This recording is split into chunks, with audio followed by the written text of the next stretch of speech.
The views, information, and opinions expressed in Forum 360 are those of the guests and hosts and not those of PBS Western Reserve, its partners, or underwriters.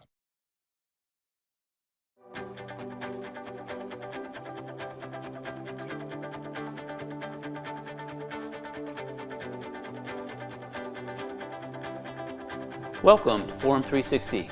I'm Mark Welfley. Thank you for joining us for our global outlook with a local view.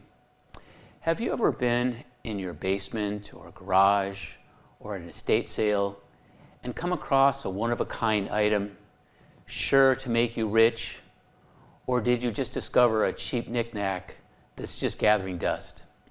Today, we will venture into the world of antiques and offer advice and thoughts and direction for those who are antique beginners like me. My guest today is Dustin Pizzino, an antique expert and owner of Miscellaneous Barn in Paynesville, Ohio. So welcome, Dustin. Thank you for having me.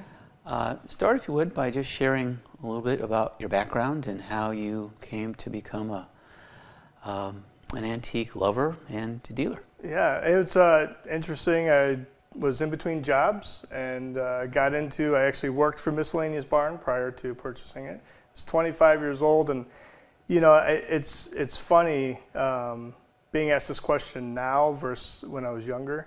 I didn't realize how prepped and everything I was to be in this industry. You know, I used to, my grandfather, we'd always jump in the car on the weekends and go out and we'd pick up some antiques. I used to always buy the pedal cars and do all that, and then I'd be at auctions with my aunt. So it was, it's one of those things that I didn't realize antiques were really a passion of mine. So when the opportunity came and the business came available, I stepped forward, bought the business, and it's been 18 years now, and it's been a fun ride. It really has.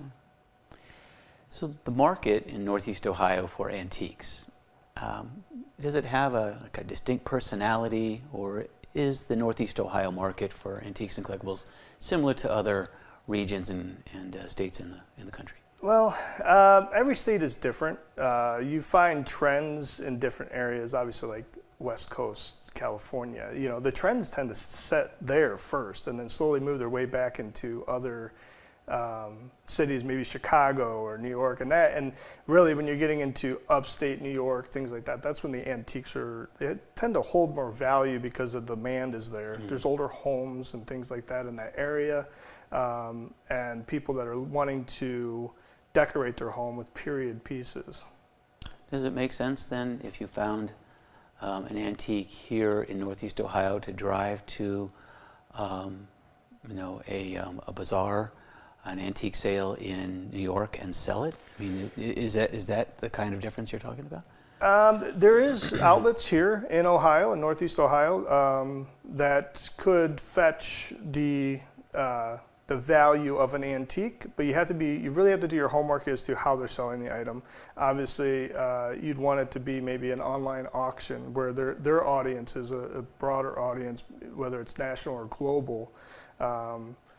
A good friend of mine actually owns Premier Auction Galleries in Chesterland, and he's found being online and selling, he's actually getting the true values of the antiques within, Northeast Ohio. He's selling them, but we're shipping them to Seattle or New York or, Canada, Russia, there's Australia.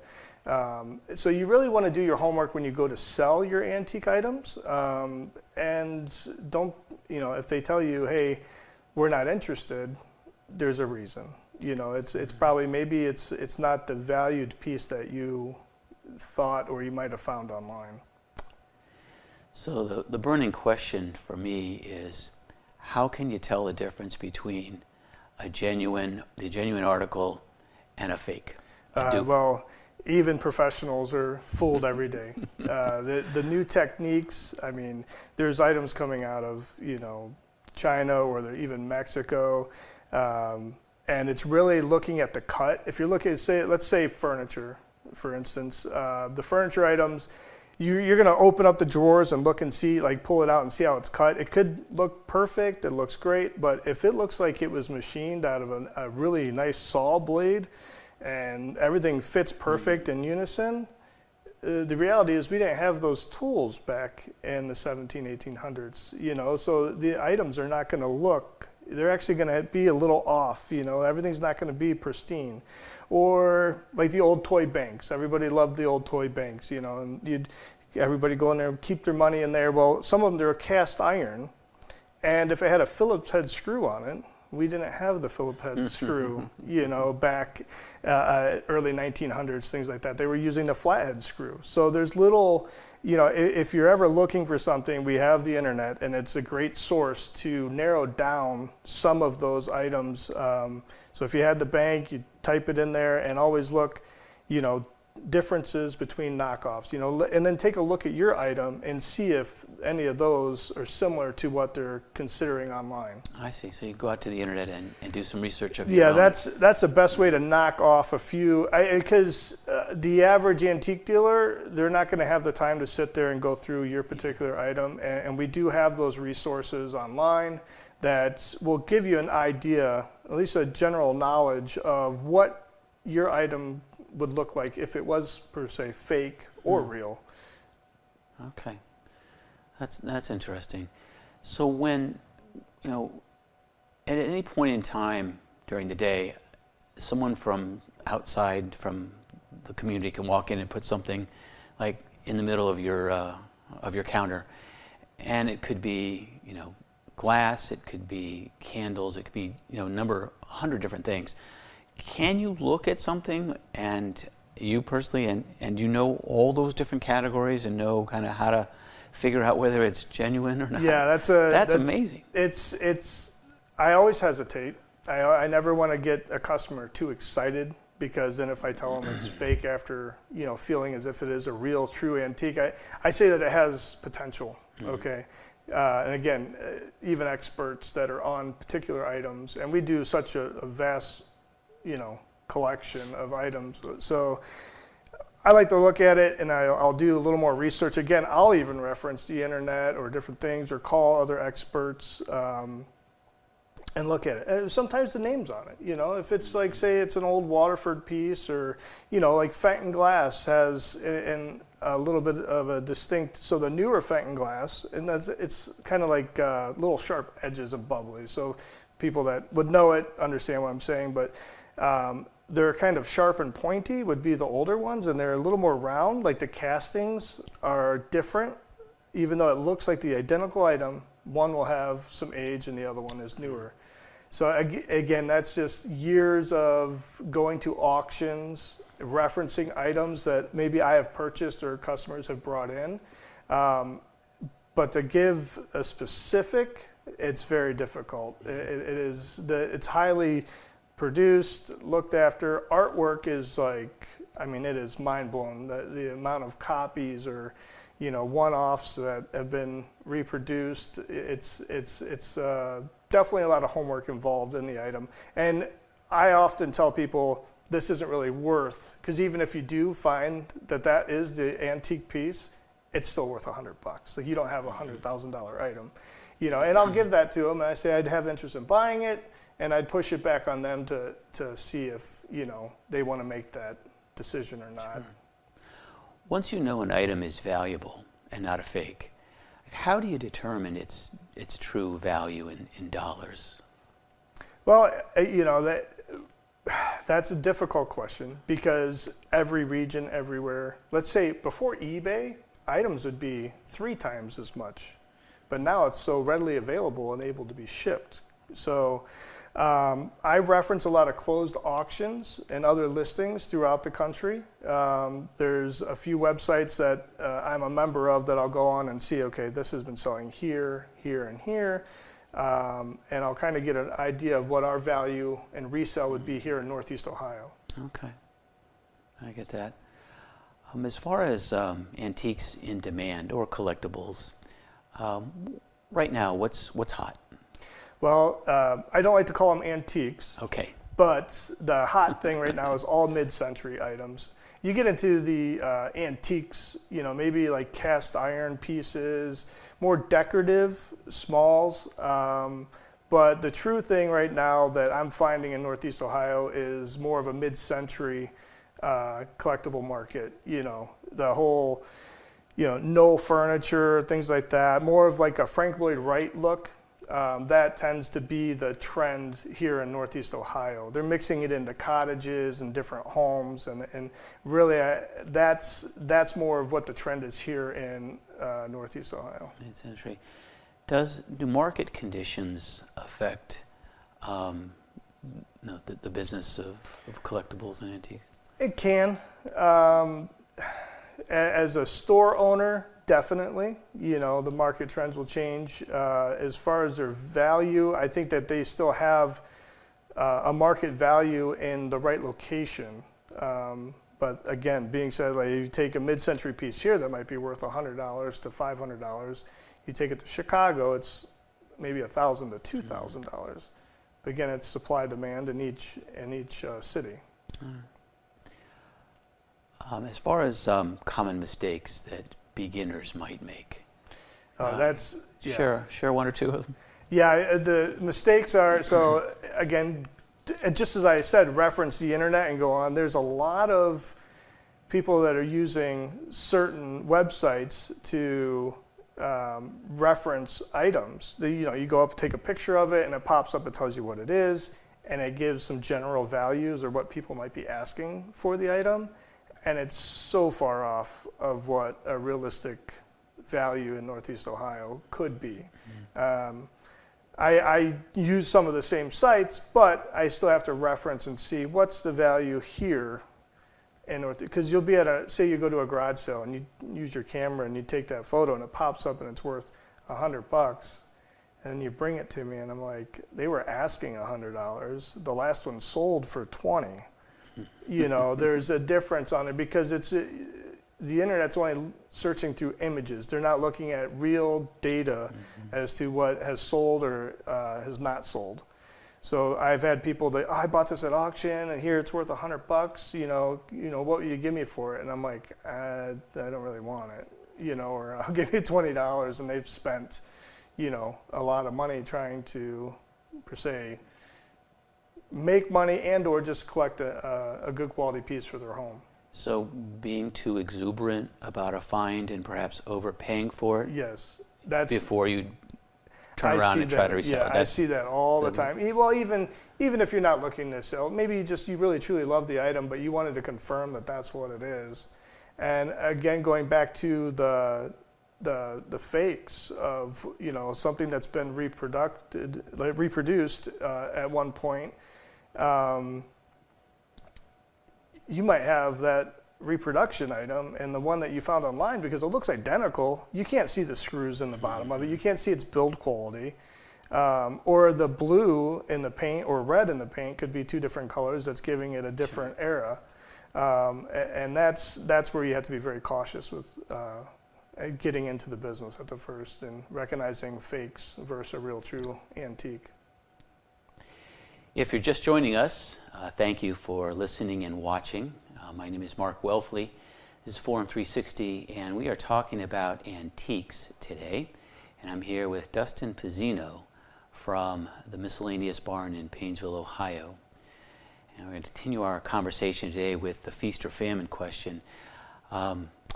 We see storage wars and these other programs where you buy a locker or a storage location, and you open it up, and you hope you'll find the one thing that's worth $300,000, and you paid $300 for the locker.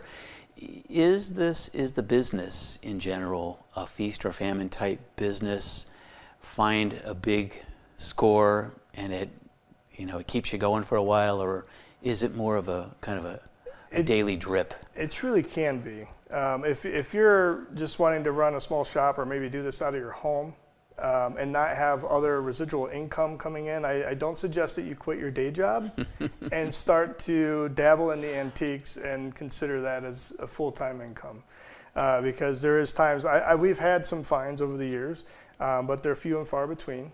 And really, the difference with miscellaneous barn, the reason it's actually been around since the early like 1980s, so it's about 45 years old, and we've seen a lot of our competitors come and go over the years because of the changes and that whole, they get, the feast is good, but then the famine comes, you know, or you, like during, in 2008 when we had our housing crash, and there's like, you know, markets change and people aren't buying anything for a little while. You really have to be diversified, and if you're doing something very specific, say you were doing mid-century, when I got into the business, I couldn't give it away. Now I can't keep it in stock, you know, and you're looking at, I've only owned the business now for 18 years, so that's not a very large window of time that the market for antiques and or collectibles have changed. Share with me your biggest score. Biggest score. Yeah. So I happened to buy at estate sale a umbrella stand filled with canes and everything, and I going through them, and I'm like, these are great. You know, I was very excited for the purchase, and one of them, it was awkward. It looked like a ball on the top of it, and it had little white circles all the way around and scribed, and it looked like African or some kind of art piece, but I'm like, this is an awkward cane to be in with all the other ones. And I look in the bottom, and it's scribed on the bottom. So we're really trying to figure out exactly what this is, because if it was a cane, right, it would be worn on the bottom, and there wouldn't be any kind of inscription. Go to find out, it was a 19th century Fijian war club from the islands of Fiji. And what the white that was around the side was actually at one time, and it was, but it was whale's tooth that they would drill out and put in there so it was sharp. And the description on the side was for grip, but you would be able to tell which tribe it would come from by how they actually scribed and did the grip on the stick. So it was actually a war, like Fijian war club, to fight off animals or intruders or anything like that. I had it checked out by Sotheby's in New York City. They loved to have it for one of their upcoming auctions, and they appraised it at $16,000. I bought the whole umbrella stand filled with canes for $200. So I was ecstatic, and this is earlier in my career, so I was like, this is great, this is like my big hit, and it ended up bringing over double what their appraised value was. So I was very ecstatic to have that opportunity to go out to Sotheby's, see their operation, and so far to date, that is my single most score as far as value purchased to. You know, it was great. It was interesting, and it was, again, it just, the whole subject matter was great, and the experience was really good. I'd imagine there's a great deal of interest in the learning of what happened. You know, it's a transactional business for sure. You know, you're buying and selling antiques and stuff, but also learning all like the history of things. Is well, and to think that they were even. You know, at that, let's see, I can't remember the exact age now. It's been some time. I think it was like maybe 150 years old. And to think like 150 years from now, like, you know, we weren't really that barbaric here, but they were still on an island. Like, so their culture was totally different in the late 1800s, early 1900s. So they would still have those items. Here, we had guns and everything, and we didn't need that, you know. So it was kind of a history learning experience as well. Where do you find your antiques, or where would you suggest beginners go to find so for us, collectibles and such? It's we work with a lot of realtors, probate attorneys, things like that. We over the years we built a name for ourselves, so people are coming to us. I don't really have to search anymore. But to get into antiquing, I suggest auctions, estate sales. Really, in my opinion, if you're going to go dig or looking for antiques, if you go into any stores or like other donation places, the majority of that's already been picked over, right? So to find something unique and rare and at a great price, you'd want to go to, per se, an auction or estate sale, some garage sales. not that I want to drive all around for a garage sale, but a better estate sales. And there's search engines online that you could find that are doing certain area auctions and estate sales. And down in Amish country, there's a few auction halls down there that they come across some great antique pieces. Okay. Take me through a day in your life. Like what happens in the morning and First is coffee. Okay. That's the first step is coffee. It really depends on the day. Mostly, like throughout the earlier days of the week, I'm out looking at estates. I come out, I take a look around the home, take notes, photos, things of that nature. If it happens to be a pickup day, my guys and I are out, acquiring everything, packaging, bringing it back to the store, and sorting and getting everything priced and displayed out on the floor. Perhaps back out again to look at estate. I mean, in one day I've looked at 10 estates. I mean, it was never ending. And then or auctions, when I had a little more energy. I'd go out, pick out an estate in the morning. We'd work our store from 11 to 6.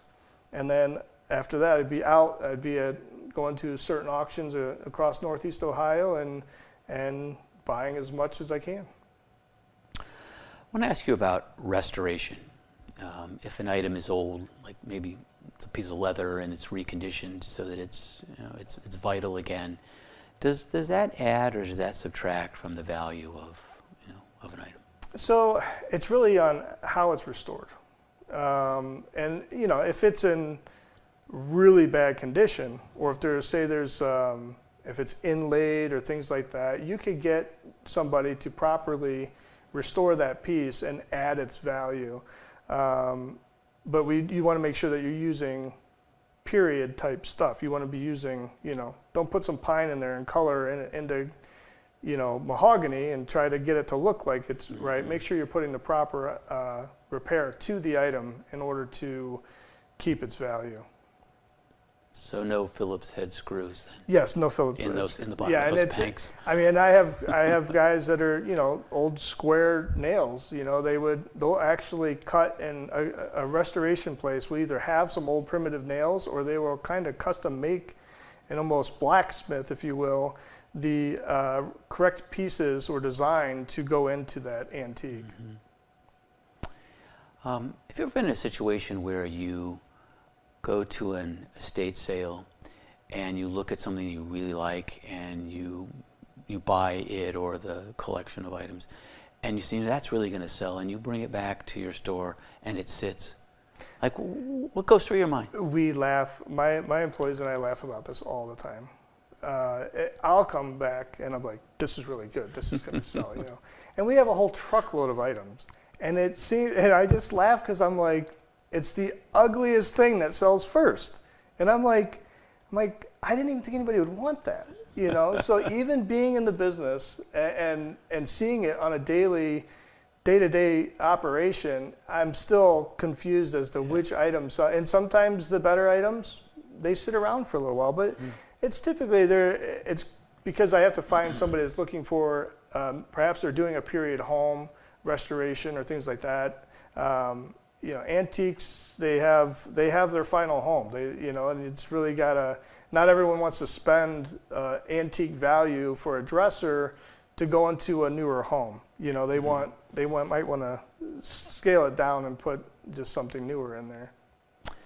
Off the air, you were mentioning that there's been a resurgence in thrift shopping, and specifically that younger people are getting into thrifting, and that I think you said was carrying over into antiques. Do you find that is true, that the antiquing is no longer the province of like the older adult? There's a lot of young people coming in? Yeah, I'm starting to see, well, and you have to keep in mind too, the younger generation that's coming in, they're finding things that are what we'll call vintage, right? So they think it's old because it's from maybe the 80s or 70s, and it's cool to them because they remember in their parents' house or maybe their grandparents' house.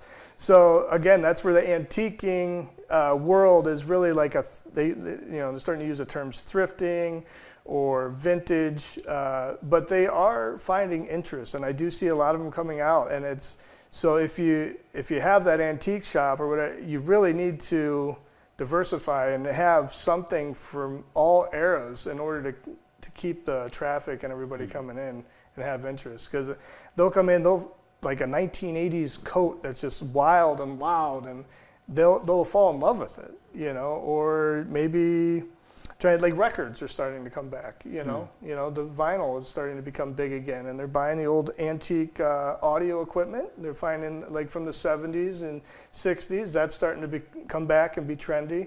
So yeah, trying to get just like antiques that are maybe 100, 200, 300 years old, they appreciate it. I don't find a lot of the younger generation purchasing it, but it comes to the vinyl and other things that, again, from the 70s, 80s, maybe mid-century, that's kind of the trend now. Yeah, interesting. Great conversation. I wish we had more time.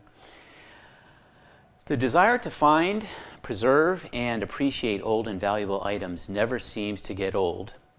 Interestingly, U.S. Customs defines an antique as anything that is 100 years old or older. Now, no matter the definition, whether you are a seasoned collector or antique beginner, a great find or the search for the next great find has renewed the spirit of collecting and antiquing for centuries. There seems to be no end in sight.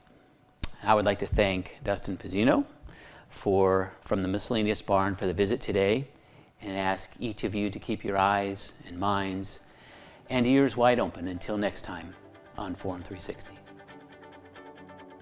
Forum 360 is brought to you by John S. and James L. Knight Foundation, the Akron Community Foundation, Hudson Community Television, the Rubber City Radio Group, Shaw Jewish Community Center of Akron, Blue Green, Electric Impulse Communications, and Forum 360 supporters.